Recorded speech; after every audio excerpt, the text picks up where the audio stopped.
Nah, selanjutnya yaitu apa itu organisasi. Organisasi yaitu wadah perkumpulan semua orang yang memiliki tujuan yang sama, menurut Wikipedia. Dan menurut Kamus Besar Bahasa Indonesia, yaitu kesatuan atau susunan dan sebagainya yang terdiri atas bagian-bagian dalam perkumpulan untuk tujuan tertentu, atau bisa juga merupakan kelompok kerja antara orang-orang yang diadakan untuk mencapai tujuan bersama menurut Kamus Besar Bahasa Indonesia. Jadi, organisasi merupakan perkumpulan semua orang yang memiliki tujuan yang sama untuk mencapai tujuan tersebut. Nah, ini merupakan contoh gambar organisasi.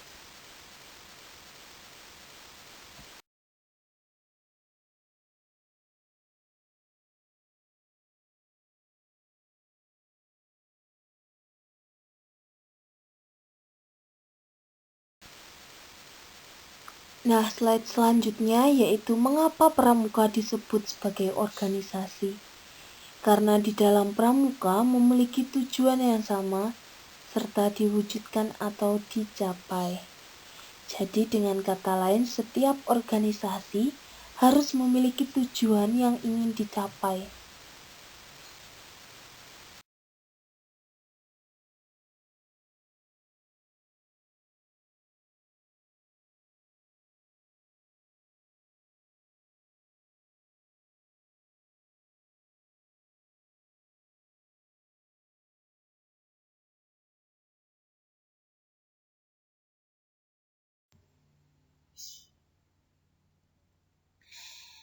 Selanjutnya, hal apa saja yang terdapat? Kita langsung kepada yang pertama, yaitu tentang ketentuan umum.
Nah, organisasi pramuka juga mempunyai gudeg tersendiri untuk saudara-saudara kita yang berkebutuhan khusus, yaitu yang pertama gudeg pramuka luar biasa.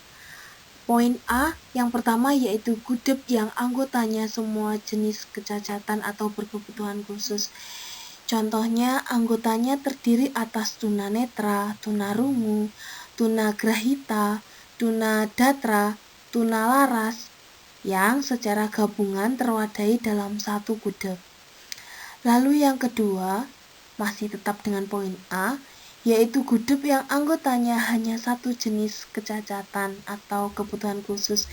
Contohnya, seperti gudeg yang anggotanya hanya tunarungu atau tunanetra. Hal ini dibentuk ada kaitannya dengan spesifik sekolah tersebut, karena ada sekolah yang mendidik satu jenis kecacatan saja. Contohnya sekolah luar biasa A atau SLBA untuk tunanetra, ataupun sekolah luar biasa B atau SLBB untuk tunarungu. Ada juga sekolah yang mendidik multi kecacatan atau berkebutuhan khusus. Contohnya seperti sekolah dasar luar biasa atau SLB. Biasanya mendidik multi kecacatan mengingat bahwa pada saat ini SLB begitu langka. Lalu poin penting B, syarat kecakapan umum atau SKU yang dijadikan pedoman dalam membimbing adalah SKU Pramuka Luar Biasa atau PLP. Jadi SKU PLP. Keputusan Kuarnas Gerakan Pramuka nomor 272 tahun 1993 untuk masing-masing kecacatan atau berkebutuhan khusus SKU-nya disesuaikan. Yang C yaitu pembinaannya adalah guru yang berada di sekolah tersebut sesuai dengan spesifikasi keahliannya.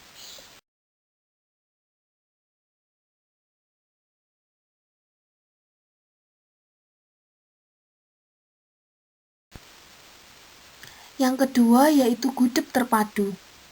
Adalah gudeg biasa yang sebagian anggota pramukanya penyandang berkebutuhan khusus atau cacat.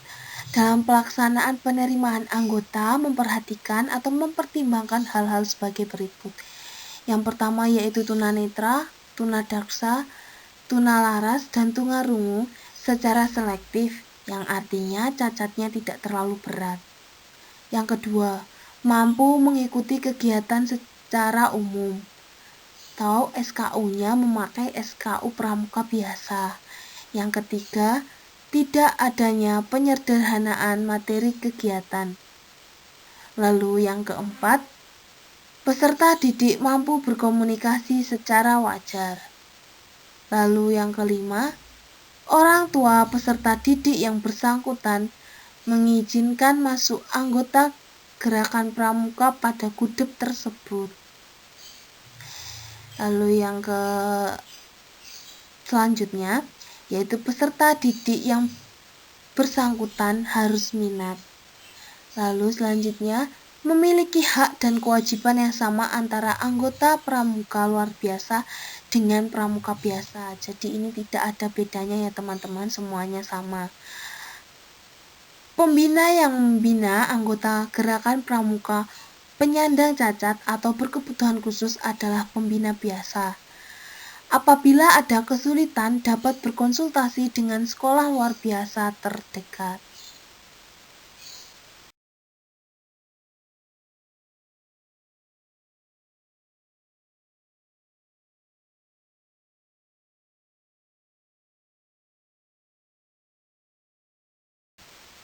Yang ketiga yaitu gudeg inklusif. Merupakan gudeg biasa sebagian anggotanya mengalami gangguan fisik, emosi, perilaku, dan sosial. Yang pertama yang harus diperhatikan adalah semua penyandang cacat atau berkebutuhan khusus dapat diterima menjadi anggota. Yang kedua, ada kesiapan dari Gudep untuk menerima para anggota penyandang berkebutuhan khusus untuk ikut latihan di Gudep tersebut. Yang ketiga atau yang C, adanya izin dari orang tua yang bersangkutan. Lalu yang D, peserta didik yang bersangkutan berminat mengikuti kegiatan pramuka di Gudep tersebut. Yang E, SKU yang dijadikan pedoman dalam kegiatan pembinaan adalah SKU yang disesuaikan dengan kemampuan dan jenis kecacatannya. Lalu yang F, yaitu laporan atau pencapaian hasil kegiatan dibuatkan tersendiri. Yang G, yaitu pembina yang menangani anggota pramuka penyandang cacat atau berkebutuhan khusus adalah pembina biasa. Dan yang H, apabila ada kesulitan dapat berkonsultasi dengan sekolah luar biasa terdekat.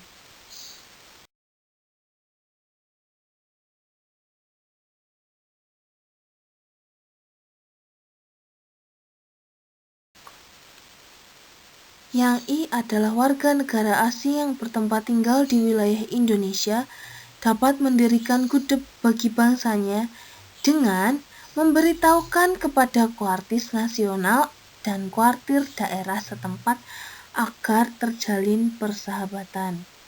Lalu yang C, setiap Gudep menggunakan nomor yang diatur oleh Kuartir cabang kecuali Gudep yang ada di perwakilan Republik Indonesia diatur oleh Kuartir Nasional. Gudep Putra bernomor gasal, sedangkan Gudep Putri bernomor genap. Lalu yang K, Gudep dapat menggunakan nama pahlawan, nama tokoh masyarakat, nama tempat, cerita rakyat, nama benda, dan lain-lain yang memiliki keistimewaan seperti galaksi dan sebagainya, sehingga dapat memotivasi kehidupan Gudepnya. Nama Gudep didaftarkan ke Kuarcap bersama-sama dengan pendaftaran Gudep tersebut untuk mendapatkan pengesahan dan nomor.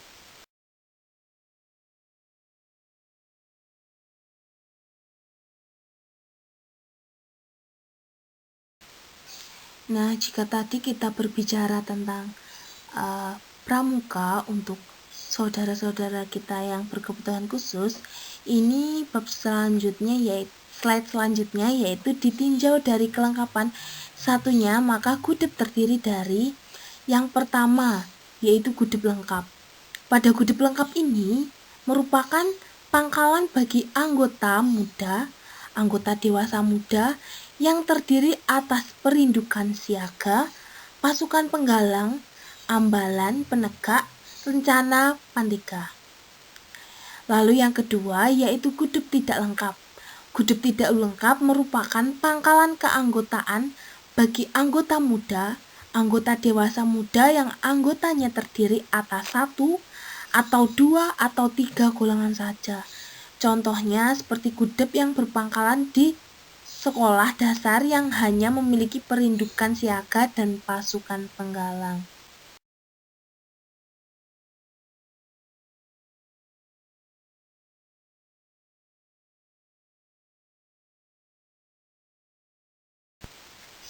Nah, selanjutnya yaitu yang kedua.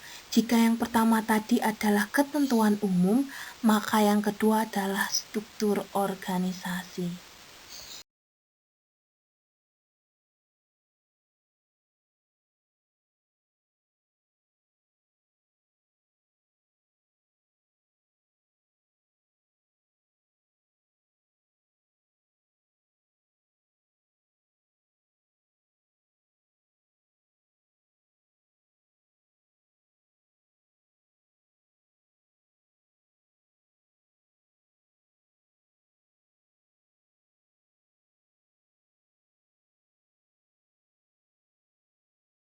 Nah, di dalam pramuka, khususnya struktur organisasi ini, ada beberapa kelompok.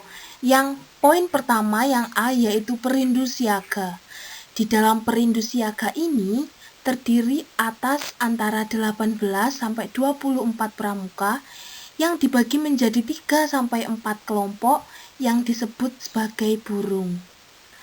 Lalu yang kedua yaitu burung adalah sekelompok yang usianya 7-10 tahun. Biasanya disebut sebagai siaga. Satu burung beranggotakan 6 pramuka siaga. Tidak menetap, dilakukan secara acak. Ini maksudnya seperti anggotanya tidak menetap dan dilakukan secara acak. Lalu yang keempat, tiap burung memakai nama yang dipilih sendiri dengan bantuan pembina pramuka. Lalu yang terakhir, burung tidak memakai bendera burung karena kegiatan siaga pada umumnya dilaksanakan di tingkat perindukan. Lalu yang poin B adalah pasukan penggalang. Pasukan penggalang ini pasukan yang terdiri dari 24 sampai 32 pramuka yang dibagi menjadi 3 sampai 4 kelompok yang disebut regu. Dalam regu kelompok belajar interaktif yang usianya 11 sampai 15 tahun atau biasa disebut sebagai penggalang menjadi satu regu dan biasanya berjumlah 6 sampai 8 orang. Yang ketiga, yaitu pembentukan dilakukan oleh penggalang sendiri dan anggotanya bersifat tetap. Biasanya nama-nama dalam pasukan penggalang atau regu penggalang ini biasanya putra bintang dan putri dari tumbuhan. Lalu yang keempat, yaitu nama regu memiliki bendera regu yang mengandung kiasan dasar. Yang kelima, memiliki bendera regu yang menjadi ciri khas dengan ukuran bendera 25 cm dikali 35 cm. Yang terakhir, yaitu sistem beregu memiliki unsur dalam metode pramukanya.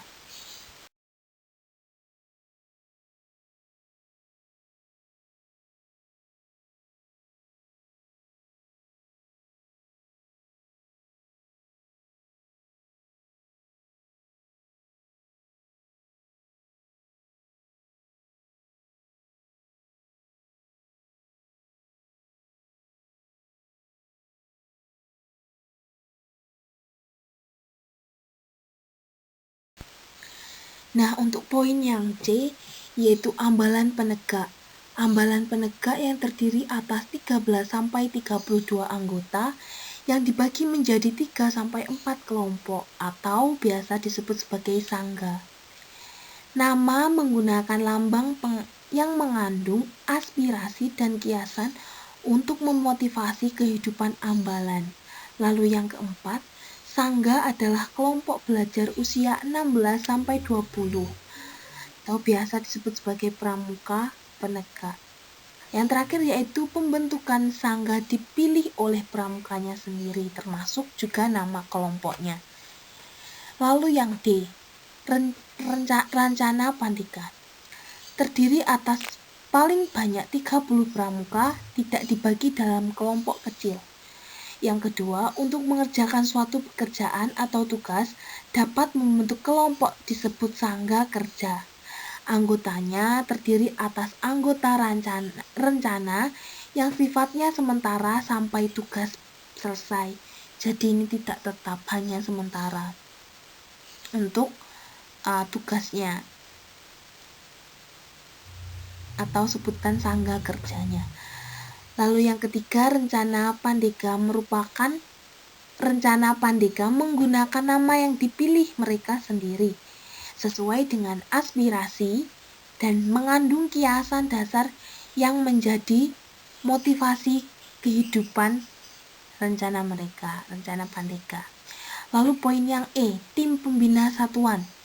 Yang pertama, tim pembina siaga terdiri atas 1 orang pembina dibantu 3 orang pembantu pembina siaga.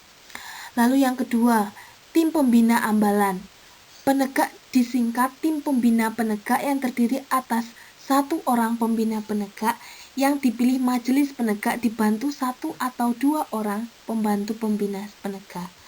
Lalu yang ketiga, rancangan pandega dipilih oleh seorang pembina pandega dan bila perlu dapat dibantu oleh 1 orang pembantu pembina pandega atau lebih sebagai konsultan dan narasumber ahli yang memiliki kepedulian dan dipilih oleh majelis pandega.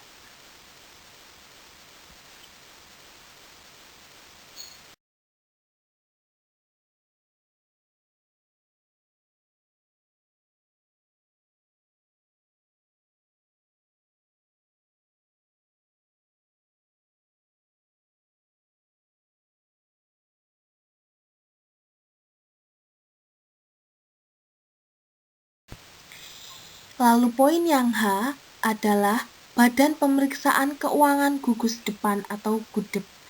Yang pertama, badan independen yang dibentuk musyawarah gugus depan dan bertanggung jawab kepada musyawarah gugus depan. Jadi dibentuk dengan cara musyawarah dan juga bertanggung jawab nantinya kepada musyawarah gugus depan. Yang kedua, susunan badan pemeriksa keuangan gugus depan terdiri dari ketua, wakil ketua, sekretaris, dan beberapa anggota. Lalu yang ketiga, badan pemeriksa keuangan gugus depan dilantik bersama-sama dengan pengurus gugus depan. Lalu yang I, Mabigus. 1. Mabigus berasal dari unsur-unsur orang tua peserta didik yang merupakan perwakilan tiap satuan, tokoh masyarakat termasuk para penguasa di lingkungan gugus depan yang memiliki perhatian dan rasa tanggung jawab terhadap gerakan pramuka, serta mampu menjalankan peran majelis pembimbing. Yang kedua yaitu Ketua GUDEP secara ex officio, anggota Mabigus. Lalu yang ketiga, Mabigus terdiri dari ketua, wakil ketua, sekretaris, ketua harian, dan beberapa orang anggota. Yang keempat, ketua Mabigus dipilih anggota Mabigus yang ada.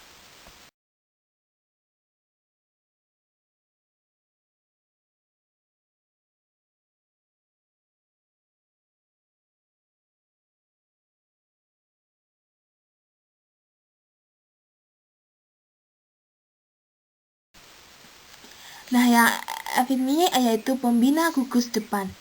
Pembina gugus depan disingkat Pembina GUDEP, terdiri atas ketua GUDEP dibantu oleh pembina satuan dan pembantu pembina satuan. Lalu yang kedua, ketua GUDEP dipilih dari para pembina pramuka yang ada dalam gugus depan yang bersangkutan pada musyawarah gugus depan. Yang G, Dewan Kehormatan Gugus Depan. Yang pertama merupakan badan tetap yang dibentuk oleh pembina GUDEP sebagai badan yang menetapkan pembina diberikan anugerah, penghargaan, dan sanksi dengan tugas menilai sikap dan perilaku anggota yang melanggar kode kehormatan pramuka. Yang kedua, Dewan Kehormatan beranggotakan 5 orang terdiri atas unsur anggota majelis pembimbing gugus depan, ketua gugus depan, 2 orang pembina satuan, dewan penegak, atau dewan pandega apabila diperlukan. Yang ketiga, susunan Dewan Kehormatan Gugus Depan yaitu ketua. Dewan Kehormatan adalah ketua GUDEP, wakil ketua, sekretaris, dan 2 orang.